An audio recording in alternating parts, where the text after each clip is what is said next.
భగవద్గీత తెలుసా? వంచన యొక్క ఆశయం ధర్మమైతే ఆ వంచన కూడా ధర్మమే. పుట్టిన వానికి మరణము తప్పదు, మరణించిన వానికి జన్మము తప్పదు.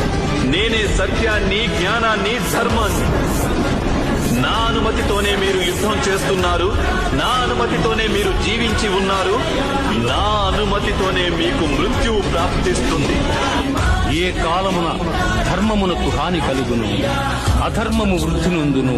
ఆయా సమయముల యందు శిష్ట రక్షణ, దుష్ట శిక్షణ, ధర్మ సంరక్షణముల కొరకు ప్రతి యుగమున అవతారము దాల్చుతున్నారు.